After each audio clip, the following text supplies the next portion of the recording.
back. Okay. Hello, Father Thomas. Good evening. Hi Welcome again. back. Sure. Okay. Back for second part. Go ahead, Farah.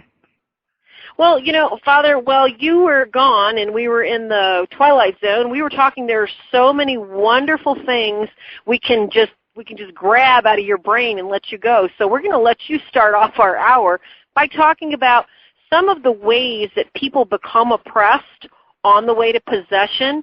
And could you basically talk to our audience and tell them about some of the dangers that they are going to be associating with when they do ghost hunting, or they listen to EVPs, which are, electronically voiced box demons or ghosts. Can you please let the audience know what kind of dangers they're doing when they go hunting these things? Well, the thing you mentioned about the electronic voices, I don't know anything about those EVPs. However, when people are sort of fishing for the demonic by going into house hauntings, when people come to see me and we're doing a discernment, if they have something demonic going on, which some very often they're claiming, I'm always listening for doorways, and so I'm listening for openings in their own persona that may have brought the demon in. So, for example, if people have been involved with, things that are New Age, crystals, or using yoga for means other than for pure exercise, or being involved in Reiki, which is a type of meditation that involves healing touch, mediums and crystals and palm readers and seances and witchcraft, Ouija boards, all of those things. I'm listening for. Have you ever been involved in that stuff? Have you ever? Do you associate with people who've been involved in that stuff? Have you ever been to anything that would be considered satanic and godless, or godless? So, if people have been sexual abuse victims, or they've been involved in illegal drug use, such as cocaine or methamphetamines, those are all doorways. So, if someone is to go hunting, and those doorways are a real reality, then it's not impossible for a demon to be able to sort of sniff those doorways out. And I think the danger of them, going and doing these, what they call these, ghost huntings, is that if there is a demon there and the demon does recognize an opening, a demon can attach itself. Demons are always looking for people who are broken relationships or no relationships. So I think, I've never been involved in any kind of ghost hunting, obviously, and I've never had someone come to me who has been involved in a ghost hunting. However, it wouldn't surprise me if someone was sort of, studious about looking into those kinds of things, at the haunting of a house or something else that's gone on there, where something could easily attack them. I wouldn't put it out. I wouldn't rule it out, especially if they have open doors. The four ordinary means of protection against the demonic for Catholics is a prayer life, a faith life, a moral life, and a sacramental life. You employ those four, the chances of something demonic happening are next to none. But very often... And you call those the four ordinary... The four ordinary means of protection. Four ordinary... I like that. I like that. Four ordinary means of protection against the demonic. A prayer life, a faith life, a moral life, and a sacramental life. Now, when people come to call me or email me or whatever, if they're not local, I try and redirect them. Sometimes if it's a phone call, I will do what I can on the phone, but because sometimes people are calling from a long distance and you're not there to actually see the person, sometimes it's very difficult for me to draw too many conclusions. But when I have people sitting in front of me, part of the discernment involves praying deliverance prayer after you do the basic discernment, but part of the discernment as well is not just asking questions, but then praying deliverance prayer over people to see if there is something there that may be attached to them. Because very often the power, the efficaciousness of the prayers will be enough to stimulate anything that's demonically attached to the person. Where the person moves from a phase or a level, that's better, from a level that we would call oppression to a level that we call possession is a big leap. However, what happens over time if the person A isn't getting any serious help and B isn't using a regimen of weapons against the demonic, that's where the progression would move from oppression to possession over time. And it's because if there's no sanctification going on and not involving God through Christ in any way to rid oneself of a demonic oppression, it'll if it's just left on its own, it'll just get out of control. You know, Father, you brought up a good point earlier about the open doorways during the discernment process, as you were talking about the interview and the discernment. Right. Deb and I, our producer that called you, she's been asking for us to do a show specifically alone on this topic because of the number of cases that come to us, that she hears about, that we talk to other priests about, and the cases surround the open doorway of sexual abuse victims. Can you talk about, not with any details, but can you talk to this open doorway of sexual abuse and why it leads to oppression, in your opinion? Well, it isn't sexual abuse alone. It's when you mix or combine sexual abuse with practices of the occult. It is like blowing a whistle to invite a demon in, even though you don't actually say, I want the demon to come. But in my personal experience, where I would say about 80% of the people who come to me are sexual abuse victims. They're abuse victims, but they're mostly sexual abuse victims. Very, very, very often when I've got someone who has been playing around with the things I talked about earlier, and then you say, have you ever had an experience of sexual abuse? Yes. Well, how old were you when it happened? It began when I was 2, it ended when I was 10 or whatever. Very often there's a demon attached. And that goes back to what I said earlier. Sexual abuse is a soul wound. And what happens in an abuse, in a person who's a victim of abuse, their understanding of relationships goes out the window. They experience a kind of trauma. John Paul II called it a soul wound. It's a kind of trauma. How they relate to people becomes very skewed. How they're able to be intimate becomes very distorted. How they're able to even form friendships or relationships becomes very difficult, and they become very isolated very oftentimes. And if they're not isolated, they have a hard time sustaining relationships because of the wound or wounds that have occurred, and especially if it's been more than one time. It's not only the occasion which causes the trauma, but it's the frequency that adds to the trauma. And so, therefore, and I was misquoted recently in an article, in an interview I did, where I did not say that the person who was a sexual abuse victim brought on the demons by the fact that they allowed themselves to become sexually abused. I never said anything like that, nor would I. I can't imagine you would. I was appalled when I read this thing.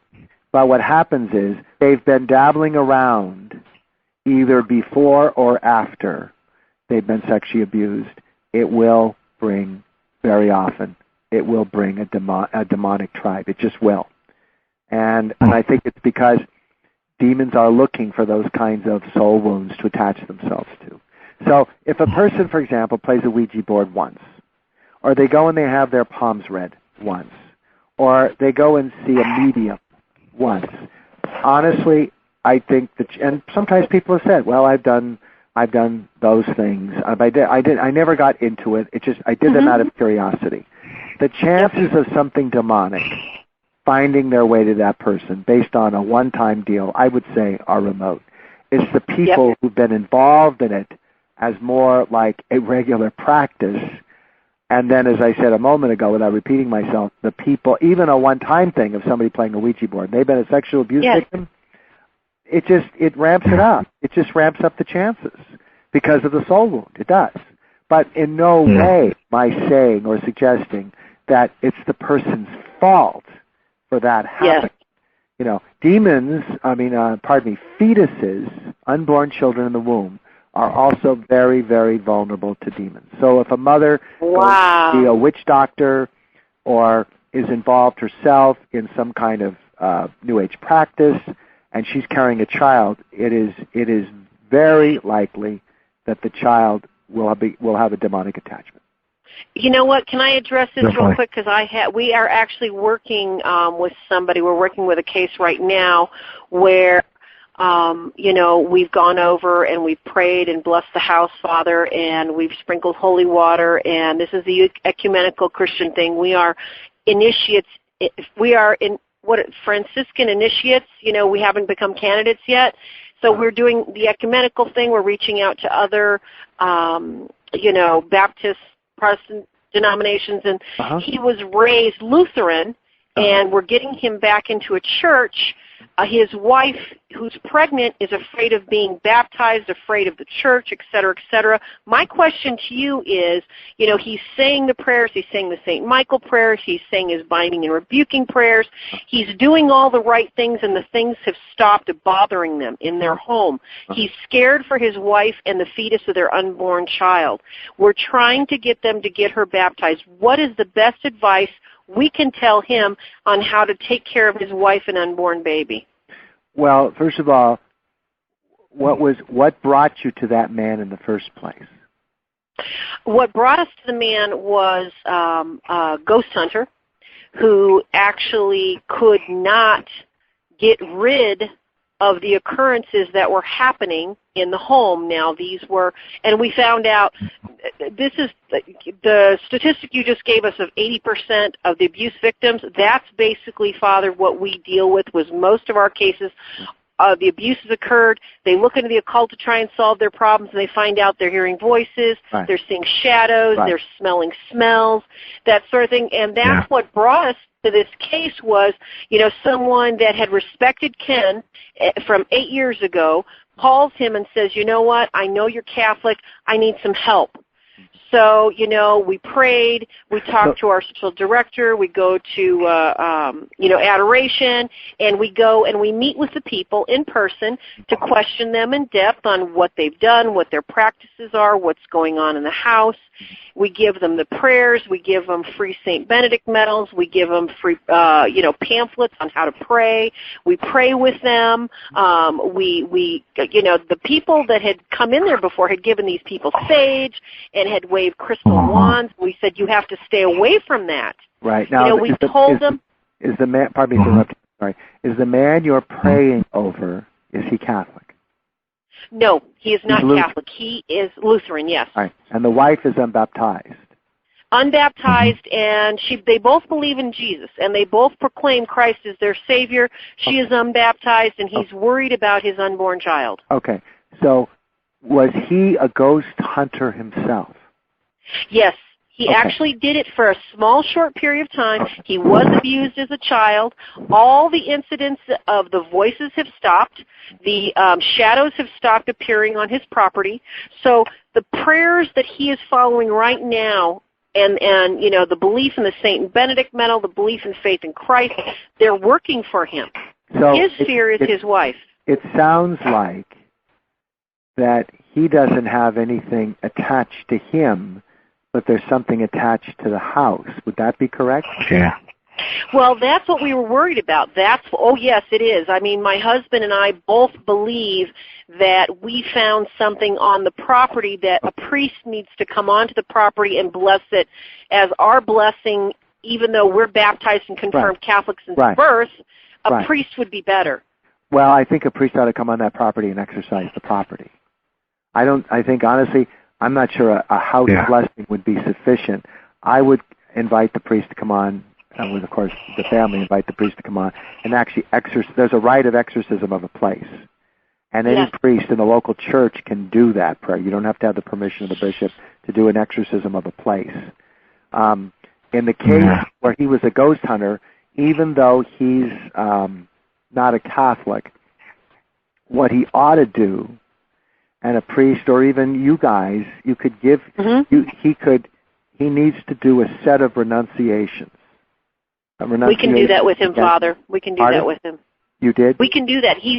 No, we will. Good. We will in the future. We've talked to him because he says he wants to go one step further. He's going to stop all ghost hunting. Right. He's done with it. Good. And then he needs to renounce it in the name of the Lord Jesus Christ. And he needs then to say, I am a child of God. He needs to announce that he wants to be a disciple of Jesus. He wants to be able to announce that from going forth he's only going to follow in the footsteps of Jesus, or those are similar words. But he needs to renounce all the ghost hunting and the reasons for it. Then pertaining to the wife, I would just say, and then I would have the priest sever any curses that may have come about that have attached themselves to him as a result of the ghost hunting. Okay. And then in terms of the wife, she has to, if she claims Jesus as her Lord and Savior, but she's unbaptized, I mean, that's obviously very incomplete. I think with the child, I would just have the priest pray a prayer and lay his hand on the woman's stomach and just pray for the fetus, that the fetus be protected, and invite the Blessed Mother to come and just lay her Marian cloak around that child, and Michael to come and play sentries around that child and that woman. And then really encourage that. Mary and Michael do work. They do. Yes. I mean, I've invoked them many times, and I've said to the petitioner I'm praying with, do you see Mary? Yes. Do you see Michael? Yes. I said, they're there to help you. So let them help you. And it's usually when there's a ghost attached to a person that's part of the demonic tribe. And I've said to the disembodied spirit, do you see the Blessed Mother? Yes. Do you see Michael? Yes. Go with them to the throne room of Christ now. Just go. Detach yourself and go. And they do exist, and they do. I mean, they do exist obviously, but they do come. So I would invoke Mary and Michael to come and protect that woman and the child. Thank you, Father. And then I would really encourage you as best as you can. Of course, she has to freely choose to do this. I would really encourage her to take upon herself and go and be baptized as a Lutheran. Unless this man is interested in becoming Catholic, which I think if you haven't asked him as such, I would. I'd say, hey, I mean, with all due respect to the Lutherans, I mean, he would have a lot more. Honestly, I think if he were a baptized Catholic, he would have the Eucharist. He would have the 7 sacraments. Greater sacramental. Unless he really feels a bond to his Lutheran tradition. I mean, obviously, we would teach that there is truth in the Lutheran Church. We just teach that the fullness of the truth resides in Catholicism, but that, there are our brothers and sisters as well, and we respect their church as a legitimate church. But obviously they don't contain the fullness of the truth. So you might want to say to him, hey, have you ever thought about becoming Catholic? Especially since he's in this huge transition. And if he says, I'm really comfortable with being a Lutheran, then what I would encourage you to do is encourage his wife then to become a Lutheran so they can be a unified force against anything that would come against them or any of their family.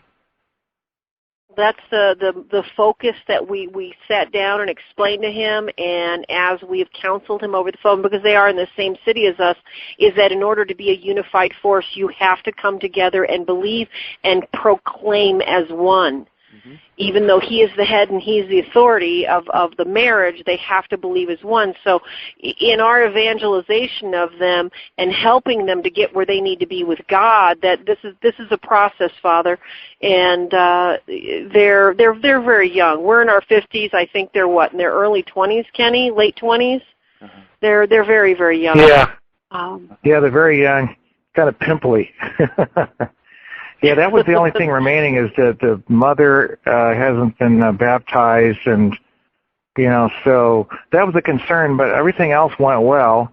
And it seems like when we don't nudge people too much to become Catholic, they start asking us. We drop pamphlets off. We're going to print some more to talk about the best things about the Catholic Church from a newbie perspective. The sacramental. Some of the sacramental. Yes. And, and you're going to pray the rosary pamphlet or something that, gets more of a down-to-earth approach instead of speaking to them as Catholics. since we have a lot of ecumenical dealings, that we consider it as just a lot of conversions have happened. Sure. Absolutely. So speaking of that, on investigations, and that's where we're really seasoned between me and my wife and everything, is the determination of, is it mental, is it spiritual, is it a ghost, is it a demon, because then we treat it differently if it's a purgatory spirit, for example. So, and then people get to this question, and it's almost as big as the question on how to get an exorcism on someone you believe is possessed. That was addressed earlier. What evidence will the church pay attention to if you're a homeowner even, and you have a video recorder, you have a tape recorder, and you want to contact your parish priest? What to say? Just to make it easier, what to say the person's Catholic? What evidence do you think the church would pay attention more to as far as capturing? If it's not so much a witness. Sometimes people live alone, and it's really hard to tell, what comes first, the chicken or the egg? Is it their imagination? Is there any particular evidence that the bishop's looking for? Are you talking about if someone claims that there's something attached to their home? If there's something like a house. Yeah. Honestly, I ask very few questions. If it's a house, I will ask a few questions about what they know about the history of the house and how long they've been seeing the shadows, or in some cases they do see transparent figures of human beings.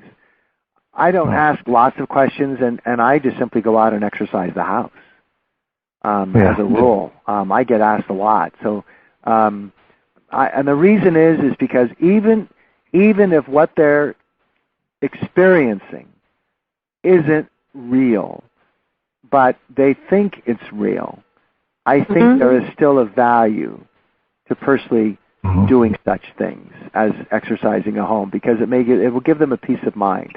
Now, that's not to say that we're just patting people on the head and making them believe that everything is fine, but it is saying, because I haven't, unless I've seen this, and sometimes it's been more than one person in the same family that has seen these things, but even if it's just one person, and, I'll say, well, what do you know about the history of the house? Well, I'll say, did anyone ever die in this house? Well, as a matter of fact, yes. What do you know about that? I don't know anything. Okay. Or sometimes they'll say, I was told by the realtor at the time we bought the house that the person committed suicide.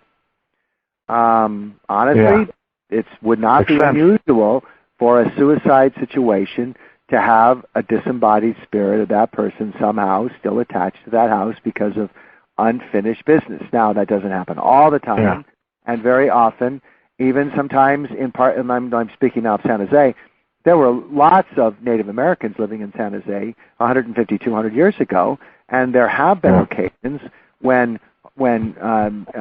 neighborhoods are being developed by a developer and they come upon the Ohlone Indians' burial site. So, those, and if you tap into one of those things, I do think there can be disturbances that are real. So, and I've had people say to me, I checked into, I called the city of San Jose, and they told me what our neighborhood once was, and it actually was an area where there was a Native American village about 200 years ago. Okay, and now they're seeing a dead Native American appearing in their house or at the foot of their bed, and I've had friends of mine who've had that happen to them. So I would just simply go out and I'll go exercise the house, and that means every room. That means the entire perimeter of the outer part of the house, as well as every room in the house. And you say the authoritative prayers that the church provides for an exorcism of a place. If it's for a person, it's much more involved. If it's for a person, then you do the discernment, and it isn't just a one-time, 1 hour, and we pray prayers and say, okay, go home now. You ask questions like, tell me about your faith life. If they have a faith life, and they are a regular communicant, and they are a regular receiver of the sacrament of reconciliation, you want to encourage that. You pray deliverance prayers, and then you monitor things with them. I also have a team. I never do any of that. Like, I have a medical doctor, a clinical psychologist, a psychiatrist, whom I oftentimes call upon, and they weigh in depending on the situation. Like, I was on the phone today for 45 minutes with the clinician who works with me from my mom's home on my day off. Over 4 different people who've come and seen me in the last few weeks, and I wanted to get a read from the clinician as to what he thought, about, could he make a diagnosis based on what the people told him. And because you have to rule out the natural before you can go to the preternatural. You really do.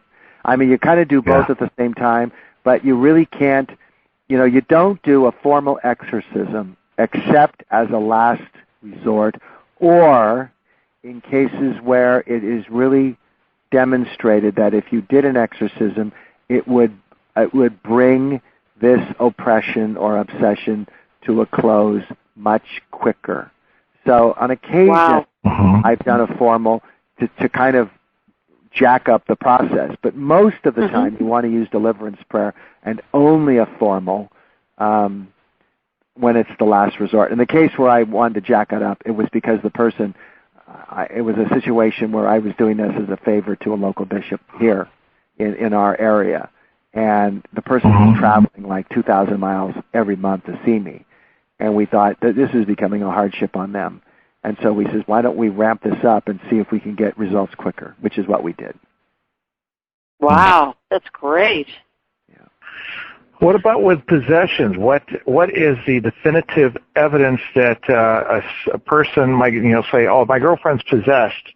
Oh, what evidence do you have? And if they can provide something to the person, I know they got to come there and witness it in person, but sometimes getting the red tape started and it's not as bad as it was. Just getting a priest to come by and might even scare them or whatever. Well, I just wish there was some, go ahead.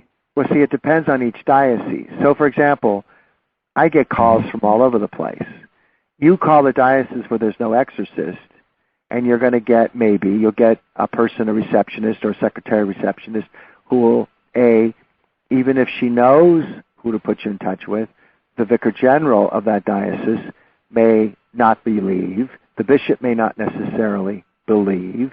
If you've got a combination like that, you just hit a wall. Or the person who serves, in a sense, as sort of the gatekeeper for the bishop may just say, we don't do, I've had people say this to me. The diocese said, we don't do those things anymore. Or just go to a therapist. See, I think what's happened before the 60s, it does. Honestly, it varies from diocese to diocese. I know this firsthand because I very often will call diocese to try and be the sort of the, try to get rid of some of the interference so we can get, something started from point A to point B. And these are people that live far away from me. These aren't local people. They'll be in Diocese X, and we don't do that anymore, Father. Or we don't really have a protocol for that, or we just usually send people to therapy. Well, I think what has happened, we went through a period of about 50 years where we evolved into everything has a psychological reason or a psychiatric reason. Yep, and the answer to that is that's not correct. Many things have psychological, psychiatric reasons, but not everything does. I have no doubt there are people in psychiatric hospitals, in some cases, who don't have a psychiatric problem. They have demonic problems. But most therapists in the psychiatric psychological community, in the social science community, most people are atheists or agnostics at best. You have very, very few believers in Jesus Christ, and even fewer believers in the power of exorcism and even the presence or reality of Satan. That's why I have a clinical psychologist, psychiatrist, and a medical doctor. They're all practicing Catholics, and they all believe in the existence of Satan. And that doesn't mean that everybody who comes to them, they assume a demonic problem. What it means is in the discernment of what is this person suffering from, you add demonic oppression, obsession, possession to the discernment list along with schizophrenia and bipolar and all the other things that therapists are so readily willing and able to put on people as, oh, this is what you have because the symptoms call for it. Whereas in our case, what our people do is we're talking about they're looking at the person and listening to the person through the lens of faith, as well as their expertise as a clinician or as a psychiatrist. And that's huge. So when the media has said to me, go ahead. I'm sorry, just before you get off that topic about discernment, you have an address, and I'd really love it if you'd explain to people how the symptoms of schizophrenia, especially a schizophrenic off their medication, somebody with bipolar, both diagnosed and on medication, the symptoms that they have, somebody watching them can say they're crazy and they're demonized. Mm-hmm. Can you address that? Well, yeah. What you do is you pray over the people, and you to see whether or not the prayers cause any kind of a stimuli to a demonic attachment. Then you also involve your own clinician and have them do a workup in terms of what they believe the person is suffering from, and then you compare the two. Now, there are times when people can have a psychological problem and a demonic problem at the same time. And you've got to be able to tease those out. But there are very clear signs in a demonic episode. So, people that have demons attached, and you're praying prayers of deliverance, and you have the authority of holy orders as well as the authority of the local bishop, and you're facing the person who has a demonic attachment. Well, the 6 signs are, A, a person has an aversion to the sacred. So sometimes it could even be an aversion to holy orders, certainly an aversion to the crucifix or sacramentals, as you mentioned earlier, an aversion to the Eucharist, an aversion to holy water. The person's eyes will roll in the back of their head as a way to fend off the sacred, or the person's own facial features will become incredibly distorted, and their limbs will begin to act in ways that look kind of like they're suffering from an epileptic attack. They may end up having inordinate strength that they don't normally possess, or they may start speaking in a language they have no competency in, or they may be able to predict things about you that no one else would know.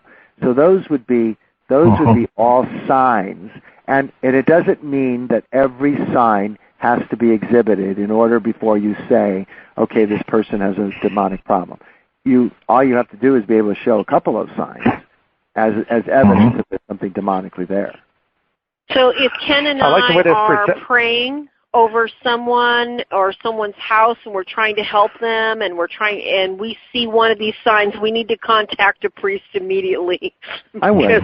I don't think we're capable of being hauled across the room by somebody. That would just be a little bit much. Is it normally just the two of you, or do you take other people with you? No, there's others. Usually it's us as a pair and then maybe one person that we trust. Good. So there's usually 3 people there. Yes. That's minimum of 3. That's 2 or 3 gathered in my name. That's very good. What you said about that's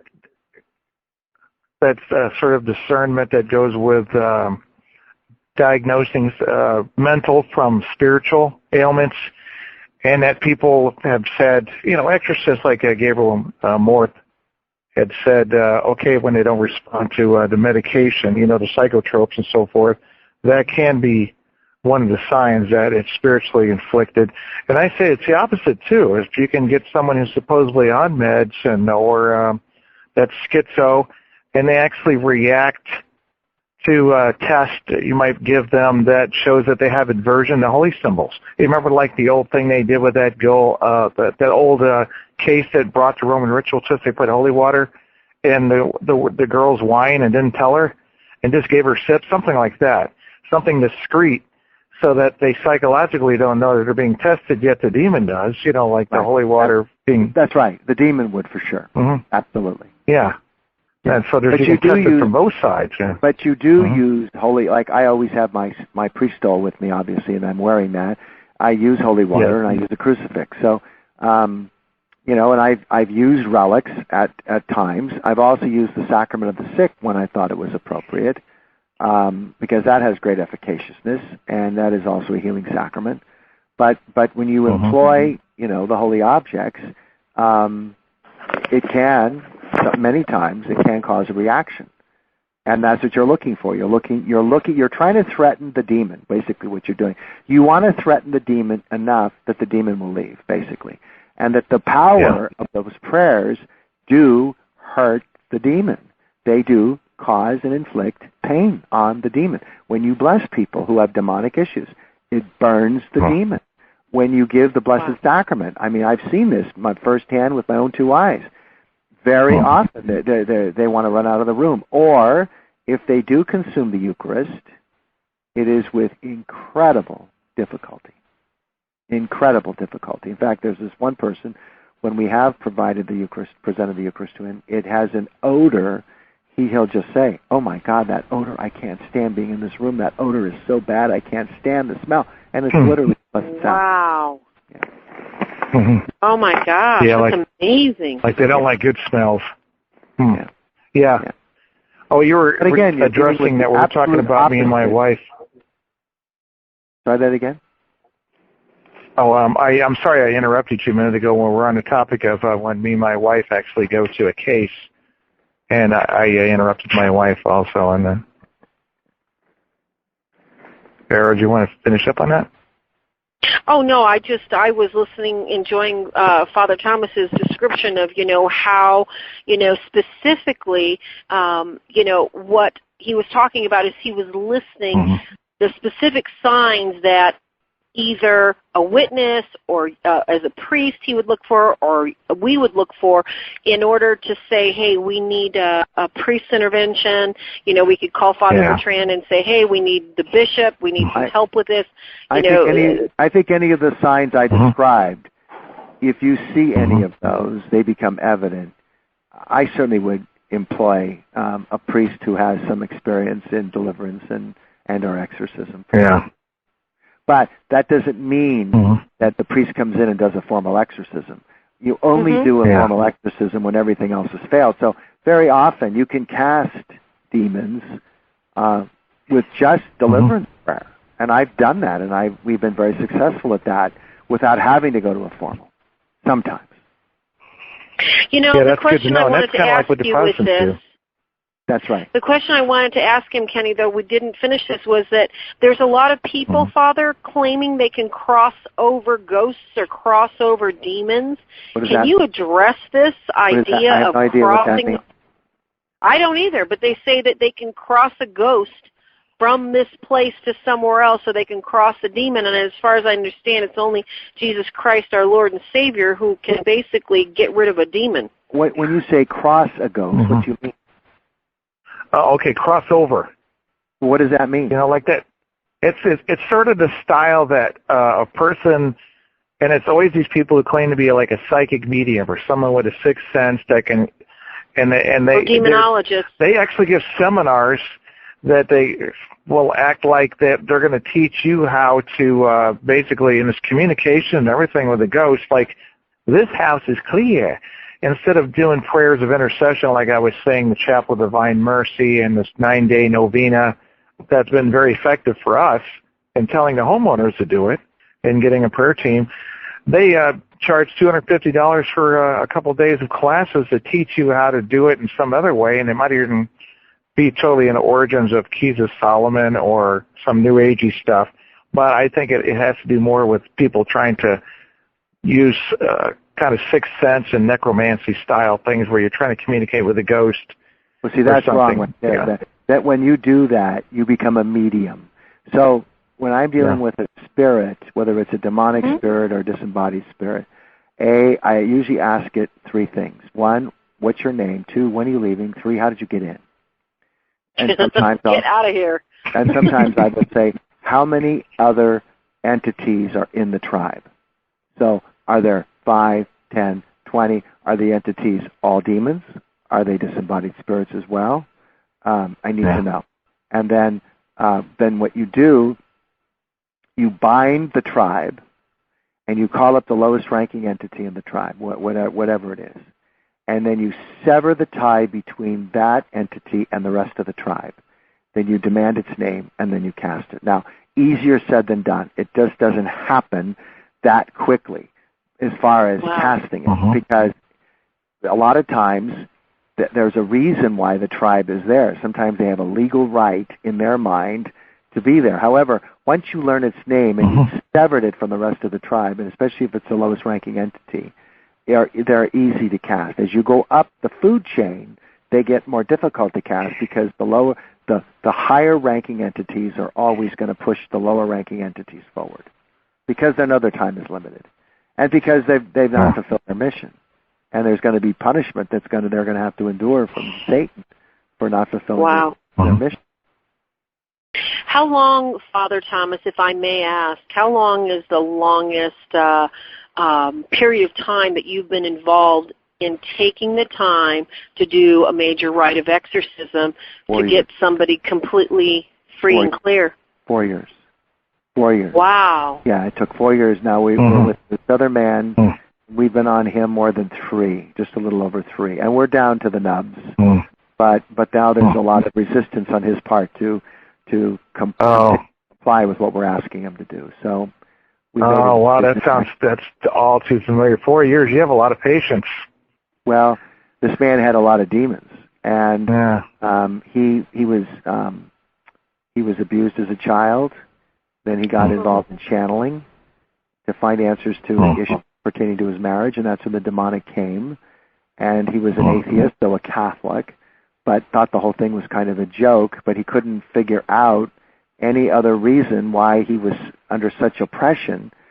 And, of course, there were huge manifestations, and we were just doing deliverance prayers. Finally, the third go-around, because after we cast him the first time, we said, you must go back to the Eucharist, you must go back to reconciliation, you must go back to a prayer life. Well, he didn't listen.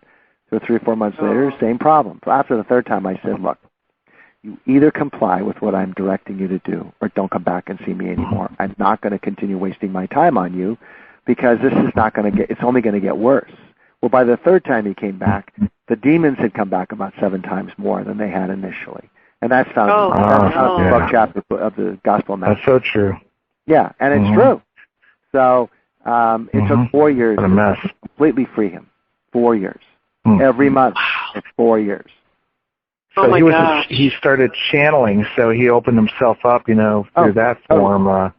He started communicating with the spirit world. And it was his therapist who taught him how to do it. There's a question in the chat room. What are your thoughts about psychics and mediums? Do you believe that there are some legitimate psychics and mediums out there? Well, I would say this. Anybody who claims to be a psychic or a medium shouldn't be doing it because it's a form of divination. It means that you're going around or you're going behind the back of God in order to get answers to your questions. And people who are involved in that kind of stuff, honestly, they're not only doing dangerous things to themselves, but they could also be doing dangerous things to other people without really knowing it. Because then they become a conduit for the spirit world, and they may be they may be channeling what they think is a human being, but in fact they may end up be channeling a demon. And depending on their own open doors or closed doors, they could be doing a lot of damage to themselves. And by advertising themselves as mediums and bringing other people into this, they could also be endangering them too. So I would say, are there people that have giftings? Yes. But people who have giftings, if they're really sharp, they want to use their giftings for the greater glory of God, not for their own pocket, number one, and secondly, not in any which way that could also cause people great harm. Because once you expose people to these kinds of divinization type practices, all bets are off. So I would say, are there people who have giftings? Yes. Are there people who abuse their giftings? Yes. Most people who have giftings are afraid to even talk about it with anybody because they're very afraid that people will think they're kind of crazy. But people who have giftings, like the 2 women who work with me, they are highly gifted. Holy Spirit. It's down through a bloodline. But they use those giftings for the greater glory of God, not for their own financial benefit. Because when I have people come and tell me that they've been to the medium or they've been to the palm reader or whatever, they've paid lots of money. Same thing with these curanderos and brujas. They charge lots of money. And, some of them are legitimate in that they do have power. Some of them are not legitimate, and you wouldn't know the difference. But even the ones who do have power, they're not legitimate by the very fact that they're going against the first commandment. They're becoming idols unto themselves. So I would just say, in general, people ought to stay away from all that stuff. It's dangerous. That's what the Ouija board comes to be. People ask little questions as teenagers. Am I going to get married someday? Right. And it's fun at first, but they start Magic 8 Ball. Anything can really get carried away. Right. But people go into so much more details. And those are conduits in the spirit world. They are. Now, the person who does that once, I would say, okay, I don't think there's any harm. The person who therefore becomes kind of a disciple of it, I think they're opening themselves up. I do. And we've had people who've come to us who've been involved with that stuff a lot, and they have opened themselves up. Yeah, there's some people, they always seem to do, it's like they charge money on the side, but they call it donations, and somehow that gets them off the hook. Right. And we don't charge anything. A donation of $250. No, we don't charge anything for what we do. If people want to make an offering to the parish, fine, but it's never even advertised. It's never something I even ask for. You know, there have been people, sometimes family members, who will say, we'd like to make a gift toward your ministry. Well, we have an account at the diocese where if people wish to do that, they can, but again, it's made to the account so that I can take people on workshops and things like that, and it's only used for that purpose. But we never advertise ever in any which way, any kind of financial relationship, ever. It's interesting. That's our perspective. We never felt right about putting a donation button up even, and we just, if someone donates money, we use it. We buy St. Benedict medals and get them blessed by a priest in town. Right. It creates its own potential scandal, and it can undermine your ministry. And you know, I mean, this is where people can lose faith, they can lose trust, and that, you know, and people, as you know yourself, because you've been dealing with this, people are really trusting themselves to you when you're praying over them, and they're really that the Lord is using you as a conduit, and the last thing you want to do, and the worst thing you could do, is rupture that trust or hurt that trust in any way. Yeah, that's for sure. You know, that's a very controversial subject because there's so many out there, and people and that's the other thing too. We said, okay, they tried to cover up that gray area by saying, oh, you know, I just ask for donations, but they give a minimum donation price, or they, you know, they can take it or leave it, but still they're putting themselves out there, psychic medium, and then they're doing advice and they're foretelling the future and saying, ooh, you've just changed your habits and how you add spices to your soup. You know, your husband is cheating on you, you know, those kind of things. It's also what they say. On the other thing, that I wanted to throw in there about that, and I realize we're starting to run low on time. Actually, we have just about 8 minutes left. Oh my, it's gone really fast. I'd love to have you on again too, because we can, with the Roman Catholic priest, we could talk shop on some of the things we like to talk about in apologetics, like the common misconceptions about the Roman Catholic Church that we have to sometimes explain to converting denominations that come from other denominations of Christianity, and it's like we could just talk for hours. Let's try to get some more questions in. We could ask lots more questions. I hope this was helpful tonight. Oh, are you kidding me? This is phenomenal, Father Thomas. Oh my gosh.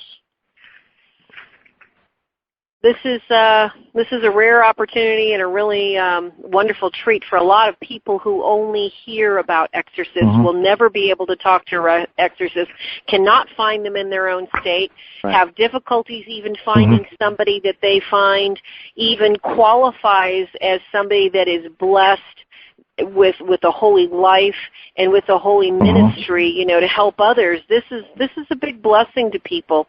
And you know, I can't thank you enough, and I know Deb and Kenny, we're very, very appreciative that you chose to spend some time with us, helping us educate people tonight. Sure. Well, it's just getting the word out and helping people realize that there are a growing number of trained Catholic priests in the United States, and it is improving. And you know, not to what I always say to folks: if there's no exorcist, find out if there is a priest involved in a healing ministry or in a deliverance ministry, because sometimes bishops get very afraid.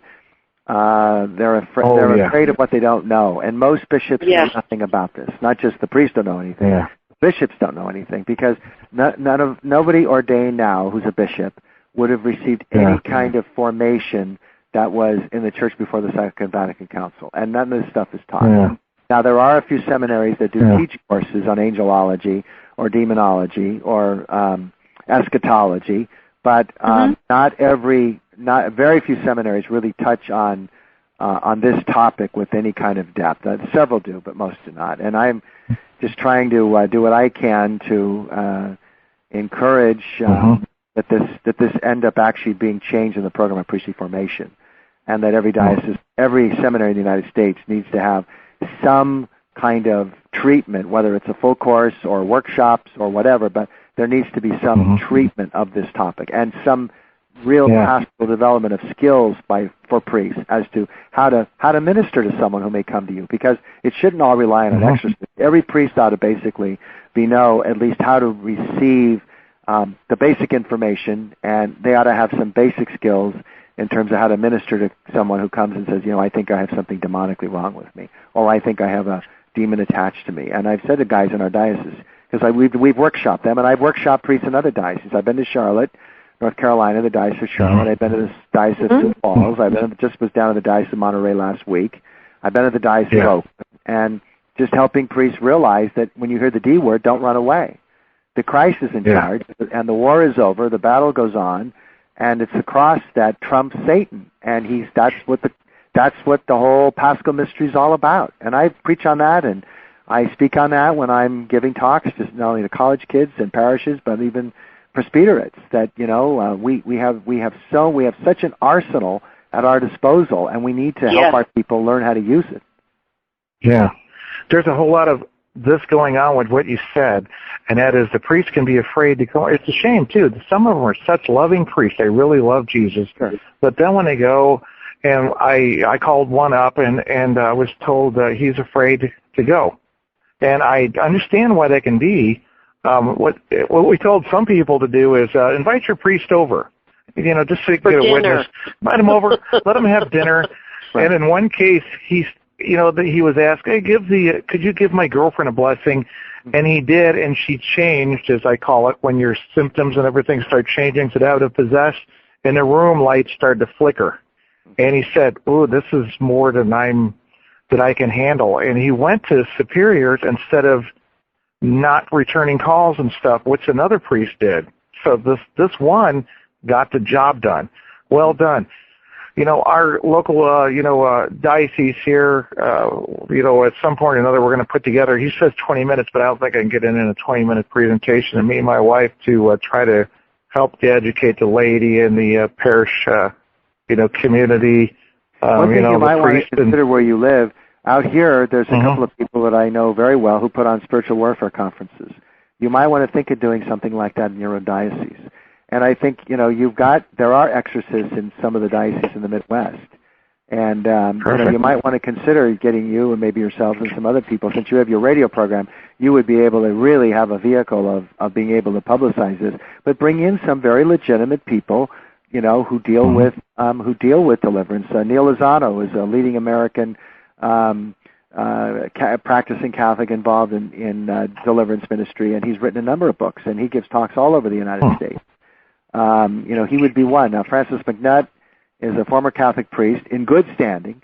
He's about 90 years old now. He has a healing and deliverance school down in Florida. You might want to Google that in and give them a call and find out if someone from that institute would like to come. He's very well known. And, I thought you dealt with him once before. But I think if you guys put on, you want to educate the laity, put on a spiritual warfare conference. That's a good idea, Father, because, we're, our tribunal told us, he's looking at another 2-year time period, for us to make the relationships with the local priests and, introduce ourselves to the local parishes here, because we don't have an exorcist in our diocese. Springfield, Cape Girardeau.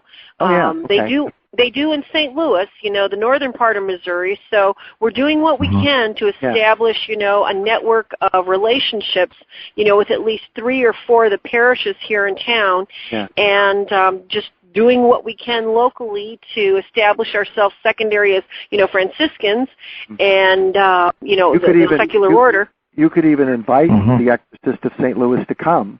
He would need the permission. Excellent idea. He would need the permission of your ordinary there in Springfield, Cape Girardeau, but I mean, hopefully, I've given talks in other dioceses, and sometimes the bishops have been present for them, and I always ask permission, obviously, but sometimes bishops have been present for them. So And I think I think the bishops realize that this is becoming more and more of a pastoral problem. I mean, there's no bishop in the United States now. He'd have to be either comatose or dead not to recognize that this is becoming a greater problem, because the bishops are talking about this more. They are, no doubt. We have like 10 seconds left. So we got to say God bless you, Father Gary. Let me call you right back. I wanted to ask you one question after we got off the show. I got it. Anyway, good night. Yes. Anyway, good night. Yes. Anyway, good night. Yes. Anyway.